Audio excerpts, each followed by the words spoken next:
This is how it works, stupid.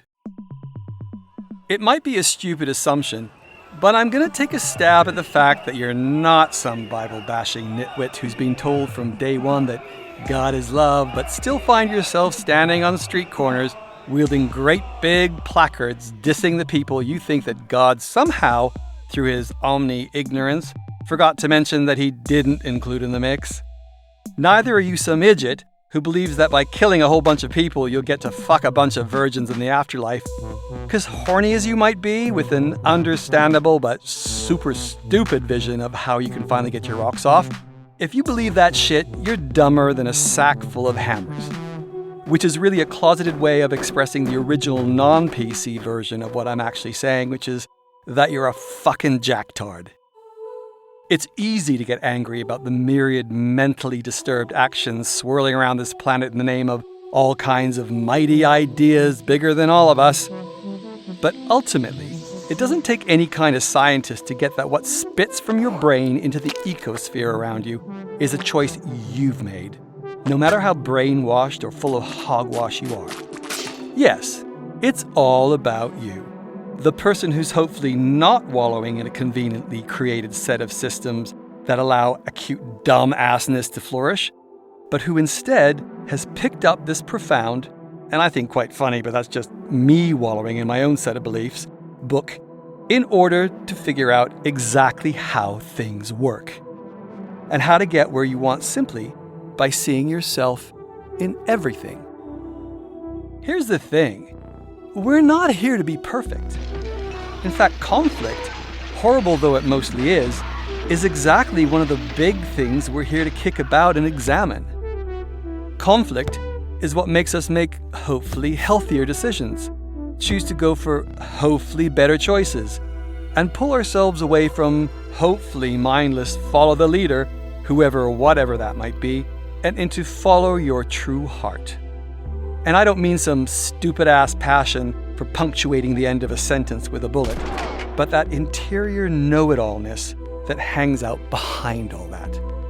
Frankly, I can't think of a more ghastly vision of eternity than a bunch of saccharin-dripping harpists politely agreeing with each other as they float around, merging radiant light energies with some endlessly drifting, hummy-sounding thingy, binding it all lovingly together for no good goddamn reason.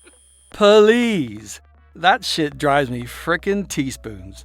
And if we can truly create anything, I'm gonna build me something more akin to Disney World, except with pubs and a lot of sex and stuff, because that stuff is pretty frickin' holy too, if you're not blowing up people in order to get it.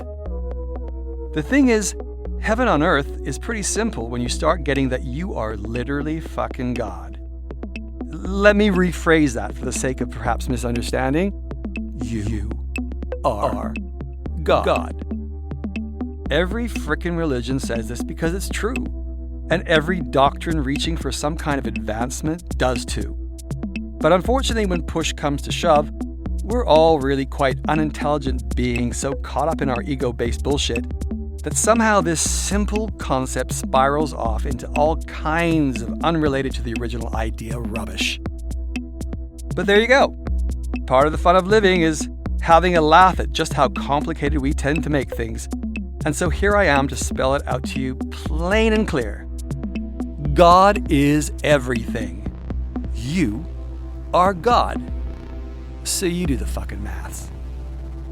Right now, if you had a hard copy of this book, this is where you'd see this awesome chart. You guys really must get yourself a hard copy because apart from offering up a whole other dimension of cosmic smarts, it looks totally amazing and should be right there on your coffee table.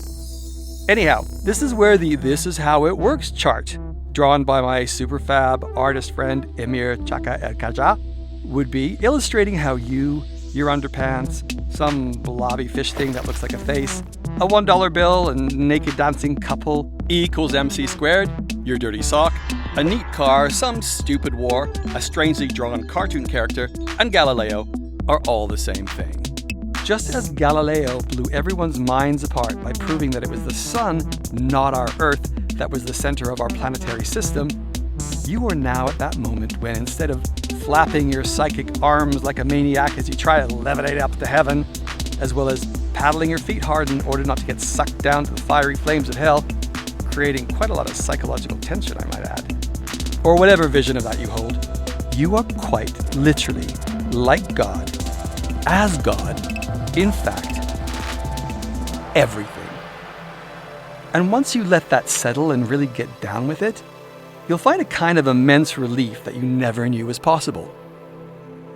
And instead of trying to manipulate situations and people and things and constantly finding everything and everyone, including you, coming up short, you can engage in a continual process of examination and understanding, at least on some kind of level, which changes the structure of everything. Just like a mere observer can change the structure and nature of microparticles in quantum physics. And so the act of living in this world becomes literally an act of God, or the ultimate poopy pants, or Olivia, or you, me, everything, as I presently prefer to label God. And clarity becomes the key. The kind of clarity and energetic restructuring and release you get by practicing looking at yourself in your environment and seeing everything as you, thereby cleaning up all of our acts by doing so. Neat, huh?